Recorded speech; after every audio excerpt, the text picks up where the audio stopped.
Iran के सर्वोच्च नेता अली खामनेई ने मंजूरी दे दी है ईरान में छोटे छोटे परमाणु हथियार किसके खिलाफ इस्तेमाल होगा?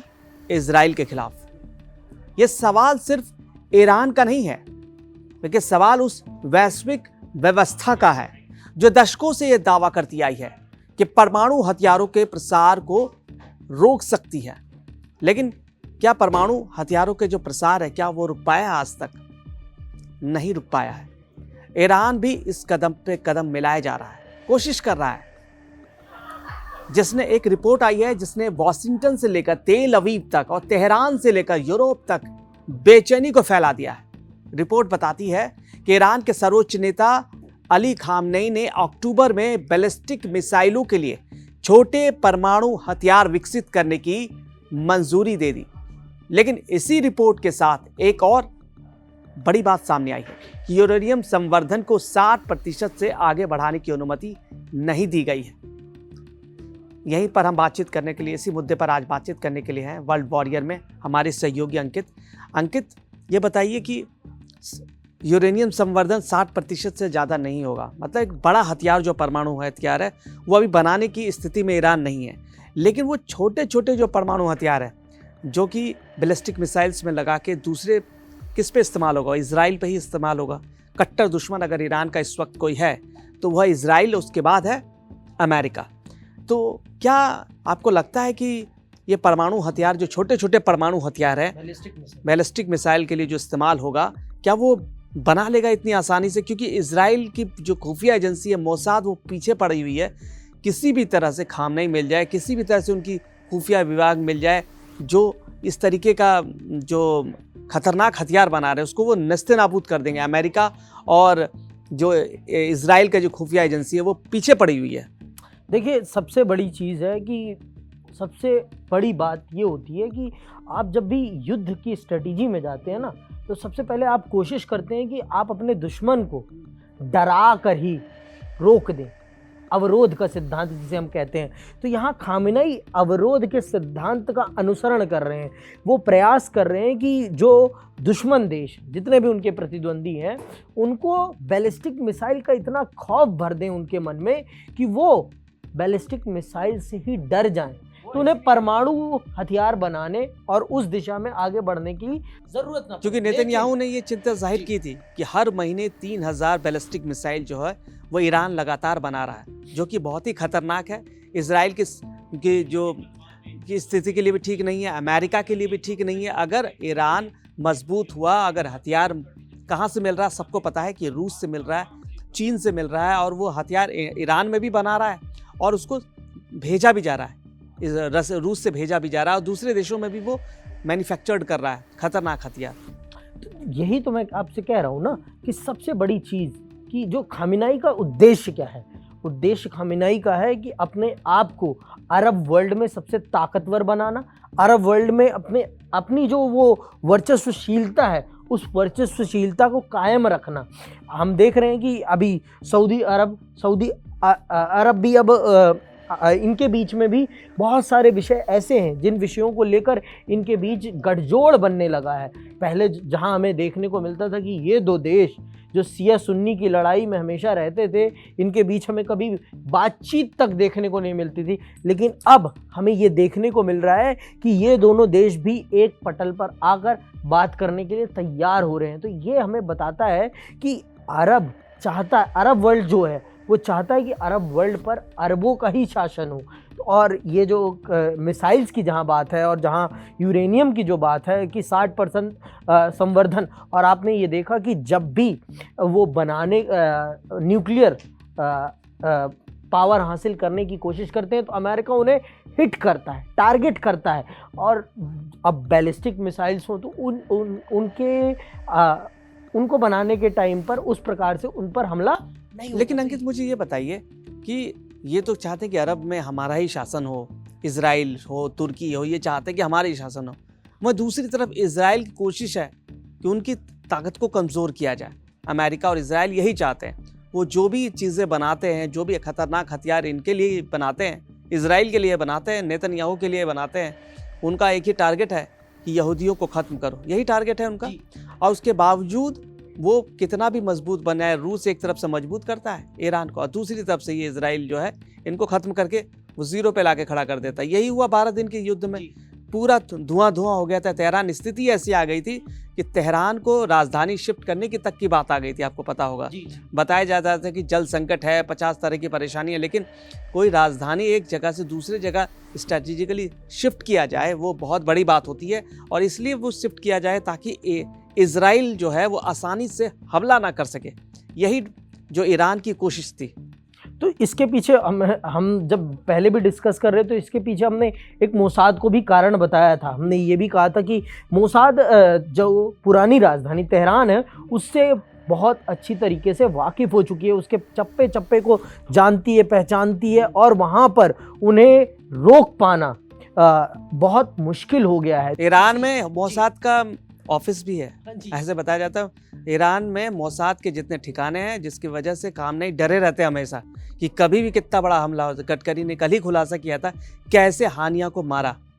जब राष्ट्रपति की शपथ लिया, वहाँ के पेजेश्किन ने जब शपथ लिया और उसके बाद पूरी तरह से सैन्य घेरे में था वो हानिया, उसके बावजूद अगले दिन सुबह 4 बजे उसकी 1:30 बजे के आसपास उसकी हत्या कर दी गई। रात में उसी के कमरे में उसको उड़ा दिया गया। तो समझिए मोसाद कितना अंदर तक ईरान में घुसा हुआ है कि उसको पता है वो हानिया कहाँ था, कैसा था। और खुद गडकरी ने इसका खुलासा किया, पहली बार पर्दाफाश किया इस चीज़ का। तो ये बताता है कि मोसाद के पूरे टारगेट पर ईरान का हर वो राजनीतिक व्यक्ति, हर वो व्यक्ति जो जुड़ा हुआ है न्यूक्लियर पावर प्लांट से या न्यूक्लियर एक्टिविटीज़ से। हमने जब पहले भी हम डिस्कस कर रहे थे तो हमने ये भी डिस्कस किया था कि जो इजराइल है उसने कम से कम चार साइंटिस्टों को अपने अधीन कर लिया था और उनमें से कुछ को मार भी दिया था। एक को तो उन्होंने अपने पक्ष में ले लिया था और उसे, लेकिन अभी भी 80 से ज़्यादा ईरान के वैज्ञानिक अभी भी जिंदा हैं। जी, हमने ही इस पे कवर किया है कि 80 से ज़्यादा ईरान के अभी जिंदा हैं वैज्ञानिक, जो कि लगातार इस परमाणु जो बम बनाने के पीछे लगे हुए हैं। लेकिन अभी भी बहुत कोशिश करने में लगे। लेकिन जिस तरीके से मोसाद की जो टीम वहाँ पे काम कर रही है ईरान के लिए, ये आसान नहीं है खामनेई के लिए। मंजूरी दे देना और बना करके बैलिस्टिक मिसाइल को खड़ा कर देना, दो अलग अलग चीज़ें हैं। तो ईरान कुछ भी इससे सीख लेनी चाहिए कि अगर हम वक्त रहते, अगर हमने भी अगर पाकिस्तान में ऐसा किया होता, आज पाकिस्तान भी हिंदुस्तान पर आंख नहीं दिखा रहा होता। जबकि हिंदुस्तान को भी पता था कि पाकिस्तान के अंदर जो है कहाँ कहाँ एटॉम बम बन रहे हैं, परमाणु बम बन रहा है। इससे सीख लेनी चाहिए कि किसी भी लेवल पे इजराइल जा सकता है अगर ईरान ने परमाणु। अब वो बता चुके हैं नेतन्याहू कि किसी भी मुस्लिम कंट्री के हाथ में परमाणु हथियार नहीं होना चाहिए। ये दुनिया के लिए वर्चस्व के लिए खतरा है, पता ही होगा आप। जी, ये तो बात सही है, लेकिन कभी कभी समय की बात होती है। अब जब आप भारत और पाकिस्तान की बात कर रहे हैं तो आप ये भी हम सब जानते हैं कि पाकिस्तान को उस टाइम बैकअप किसका था? बैकअप था अमेरिका का, और ये सबसे बड़ी समस्या का विषय था हमारे लिए। और इस चीज़ से चुनौती, और हम जानते हैं कि वो कोल्ड वॉर का टाइम था। कोल्ड वॉर के टाइम पर दुनिया 2 गुटों में बटी हुई थी और अमेरिका का पिछलग्गू बना हुआ था पाकिस्तान, हमारा पड़ोसी, और उसे पूरी की पूरी बैकअप, फंडिंग और मिलिट्री सपोर्ट, सारी सपोर्ट हम सब जानते हैं कि वहीं से मिल रहा था। लेकिन फिर भी हमने बहुत कोशिशें करी, बहुत से ऐसे तरीके अख्तियार किए हमने जिनके माध्यम से हमने पाकिस्तान को बहुत ज़्यादा घातक चोट पहुंचा। और यही चीज़ हम इजराइल और ईरान के बीच में भी हम देखते हैं। ईरान पर जब भी आप देखिए, ईरान जब भी उस प्रकार से ताकत के शिखर की तरफ जाने लगता है तो उसके लिए बैकअप के लिए कौन आ जाता है? बैकअप के लिए आ जाता है अमेरिका। हमने ये देखा जब वो 12 दिन का युद्ध हुआ तो अंत उस 12 दिन के युद्ध का किसने किया? B-2 बॉम्बर्स ने किया। और B-2 बॉम्बर्स ने किस चीज़ का उन्होंने प्रण भरा कि हमने इनके परमाणु ठिकानों को बर्बाद कर दिया है, नस्तो नाबूद कर दिया है। लेकिन सच ये ईरान जानता है और वहाँ के वैज्ञानिक, वहाँ की सरकार जानती है। ना हम जानते हैं ना आप जानते हैं कि वास्तविकता क्या है। लेकिन ये सच है कि ईरान अपने परमाणु कार्यक्रम पे बहुत तेज़ी से काम कर रहा है। लेकिन अभी उसने इस चीज़ पर विराम लगाया है और इस विराम के पीछे मैं जो समझ पा रहा हूँ अभी तक खामिनाई की राजनीतिक चपलता से, राजनीतिक कुशलता से, तो यही है मेरे ख्याल से कि वो इसको रोक कर रखना चाहते हैं, वो इसको अपना अंतिम हथियार बनाना चाहते हैं। वो बैलिस्टिक मिसाइल्स के माध्यम से ही अपने दुश्मनों को डराना चाहते हैं और ये बताना चाहते हैं कि हमारी मिसाइलें भी उतनी ही घातक हैं जितना हमारा एटम प्रोजेक्ट। क्योंकि वो बैलिस्टिक मिसाइल तो उस वक्त भी था, 12 दिन के युद्ध में भी था, उनके पास काफ़ी था, हिला कर रख दिया था तेल अवीव को भी। लेकिन बावजूद जिस तरीके का नुकसान होना चाहिए था उस तरीके का नुकसान खामनेई नहीं कर पाए थे। एंड मुझे तो पूरा तेहरान ही परेशान दिख रहा था उस वक्त, पूरा का पूरा तेहरान पे लगातार हमले हो रहे थे। उन्होंने कह दिया था कि तेहरान को पूरा गाज़ा बना देंगे। आपको उस वक्त बयान भी आए थे उस वक्त के रक्षा मंत्री का। और जो बड़े बड़े नेता थे वो अंडरग्राउंड हो गए थे। अंडरग्राउंड होने के बाद भी उनकी हत्याएं हो रही थी। तो इटली के एक जो थिंक टैंक है वो Italian institute for international political studies माने ISPI की रिपोर्ट से जो हवाला दिया गया, ISPI का कहना है कि अक्टूबर में लिया गया है ये फैसला और जून में इजराइल के साथ हुए युद्ध के बाद ये फैसला लिया गया अक्टूबर में। उस युद्ध में ईरान को ये एहसास दिलाया गया कि उसकी वायु रक्षा प्रणाली अपेक्षा से कहीं ज़्यादा कमज़ोर है। मतलब उसका जो एयर डिफेंस सिस्टम है, जो उसका एयर फोर्स है, वो बहुत ही कमज़ोर है। उसको ये एहसास हो गया उस युद्ध के बाद। और ईरान की कई क्षमताएं उस संघर्ष में सवालों के घेरे में आ गई। केवल उसके मध्यम दूरी के जो मिसाइलें वही प्रभावी साबित हुई। युद्ध के बाद तेहरान ने ये निर्णय लिया कि अमेरिका और इजराइल के सामने वास्तविक रोकथाम से परमाणु हथियार ही कर सकते हैं। मतलब यहीं से ईरान की रणनीतिक सोच में एक बदलाव दिखाई देता है। मतलब ईरान को लगता है कि परमाणु हथियार से ही हम बच सकते हैं, जैसे पाकिस्तान को लगता है कि हम परमाणु हथियार से ही बच सकते हैं। वो भारत ने दिखा दिया कि परमाणु हथियार होने के बावजूद आप पर हमले होंगे, लगातार हमले होंगे। तो आप अगर गलत करोगे और इजराइल को परेशान करोगे, वहाँ आतंक फैलाओगे, तो आप प्रॉक्सी वॉर करोगे तो आप बचोगे नहीं। कुछ भी कर लो। 12 दिन का वॉर था, वो तो गनीमत मानिए कि 12 दिन में ही ख़त्म करवा दिया डोनाल्ड ट्रंप ने। अगर वो 1 महीना 1.5 महीना खिंच जाता, आप सोचिए तेहरान का क्या होता। शायद आज नक्शे में तेहरान नहीं होता, वही होता जो गाज़ा में स्थिति थी ना, वैसा तेहरान हो जाता। तो ये तो सच है कि इसमें तो कोई शक नहीं है, क्योंकि अमेरिकी ताकत जिसके भी साथ रहती है, वो कोई भी हो, उसकी ताकत फिर असीम हो जाती है।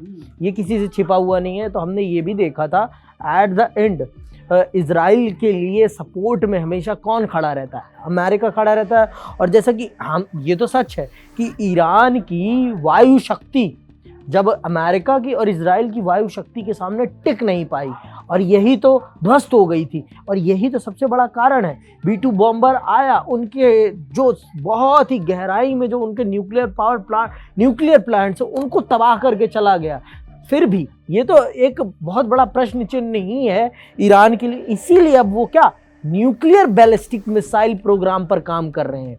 न्यूक्लियर अगर, और ये सच है कि न्यूक्लियर एटॉमिक पावर से दुनिया का कोई भी देश डरता है। और जब से जापान के हिरोशिमा और नागासाकी में परमाणु तबाही दुनिया ने देख ली है, तब से आज तक किसी भी देश के अंदर ये हिम्मत नहीं हुई कि वो परमाणु शक्ति के आगे कोई भी परमाणु देश हो उससे फुल फ्लेज वॉर कर सके या पूरी तरीके से। नहीं, परमाणु शक्ति उस वक्त की और आज की बहुत ही पावरफुल है, बहुत अधिक है। अब बहुत ज़्यादा पावरफुल है। और यही वजह है कि शायद ये युद्ध को रोकने में भी कारगर साबित होती है। बड़े बड़े युद्ध रुक जाते हैं वो इसलिए भी क्योंकि परमाणु खौफ रहता है किसी न किसी कंट्री के। अगर हमारा एक भी राज्य ख़त्म कर दिया तो पूरा जीवन निकल जाएगा उस राज्य को वापस खड़ा करने में। तो वही ISPI खुद मानता है कि खामनेई कई सालों तक परमाणु हथियारों से जुड़े किसी भी निर्णायक कदम को रोकते रहें। मतलब वो चाहते हैं कि बड़ा जो मिसाइल हो वो ना बने, परमाणु मिसाइल ना बने, परमाणु हथियार बड़ा बड़े ना बने, पहले छोटे छोटे परमाणु हथियार बना लो। इस बात को भी जानते हैं ना कि उनके देश में जो राजनीतिक स्थिरता है वो ज़्यादा दिन कायम नहीं रहती।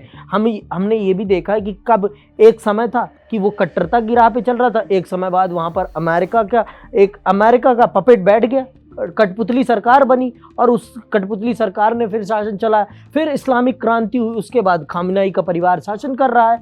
ये भी तो सच है। तो आज के वर्ल्ड वॉरियर में इतना ही। कल किसी और मुद्दे पर हम बातचीत करेंगे। तो वर्ल्ड वॉरियर समेत कड़क के तमाम वीडियोस को आप शेयर करें, लाइक करें और सब्सक्राइब करें और देखते रहिए कड़क।